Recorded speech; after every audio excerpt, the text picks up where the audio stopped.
Mesurez la circonférence de la cuisse 15 cm au-dessus du centre de la rotule.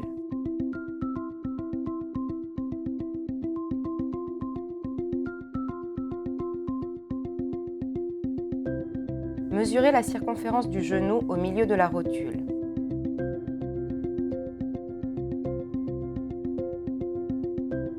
Mesurez la circonférence du mollet au plus large. S'asseoir sur le bord d'une chaise. Ouvrir toutes les sangles auto-agrippantes.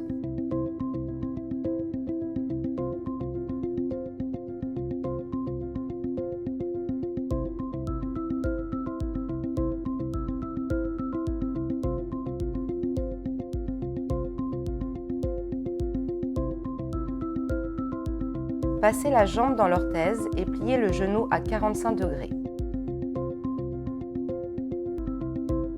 Centrez la charnière au niveau du bord supérieur de la rotule et positionnez la sangle anti-migration. Fixez en premier la sangle inférieure du mollet, puis la sangle supérieure de la cuisse.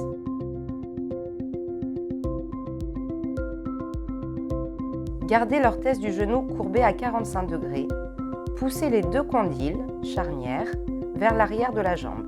Pour conserver la position des charnières, fixez la sangle inférieure de la cuisse à l'arrière de la jambe.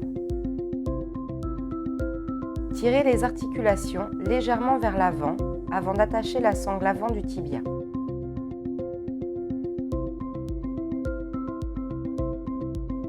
Fixez la sangle du haut du mollet.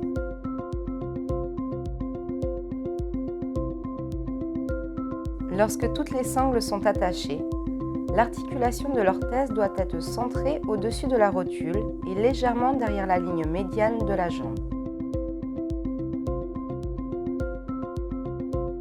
Pour s'assurer que l'orthèse ne bouge pas en cours d'activité, il est recommandé de plier le genou plusieurs fois ou de marcher pendant quelques minutes. Ajustez à nouveau les sangles auto-agrippantes si besoin.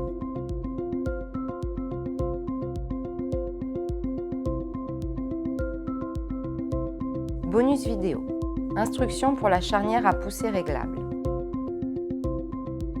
L'armature de l'orthèse intègre un dispositif d'ajustement de la poussée.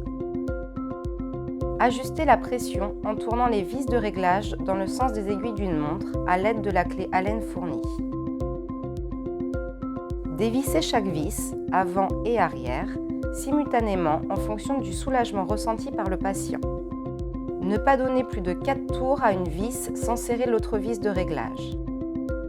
Ne pas donner plus de 10 tours aux vis sous peine d'enlever le rembourrage.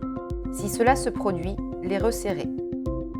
Exercez toujours une pression qui soit confortable et en accord avec l'intensité de l'activité. Remarque. Le fait de ne pas ressentir un soulagement immédiat ne signifie pas que l'orthèse ne joue pas son rôle. Il peut se passer plusieurs semaines avant que les parties molles du genou s'adaptent à la pression supplémentaire exercée par l'orthèse. Instructions pour les cales réglables. Charnière standard. L'orthèse est livrée avec des cales d'extension de 10 degrés préinstallées.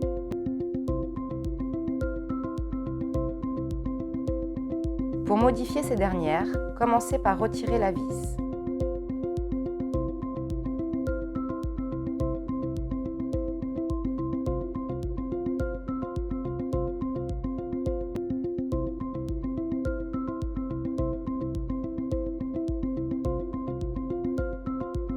Ensuite, retirez les cales. Insérez les nouvelles cales, les aligner avec les trous de la plaque de charnière, puis remettre la vis. À l'aide d'un tournevis cruciforme, s'assurer que les vis soient bien positionnées dans leur logement et qu'elles soient complètement serrées. Reproduire l'opération de l'autre côté si limiter la flexion du genou est nécessaire.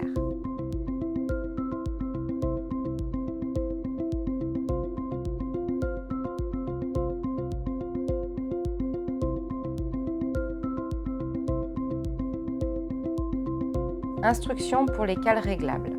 Charnière réglable. Pour modifier les cales de la charnière à résistance réglable, retirez le rembourrage. Desserrez les vis extérieures dans le sens des aiguilles d'une montre jusqu'à ce que le rembourrage soit expulsé.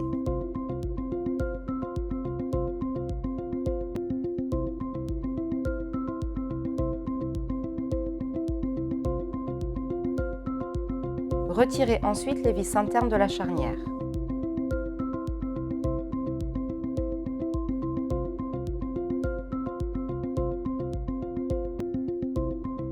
Retirez la cale et en insérez une nouvelle.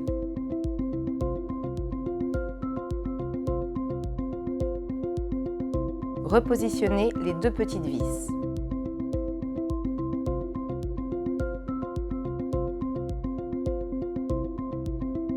Pour remettre en place le rembourrage télescopique, alignez les vis avec les trous de la plaque de charnière. Tout en maintenant le rembourrage, utilisez la clé Allen pour tourner les vis dans le sens des aiguilles d'une montre jusqu'à ce que le filetage prenne.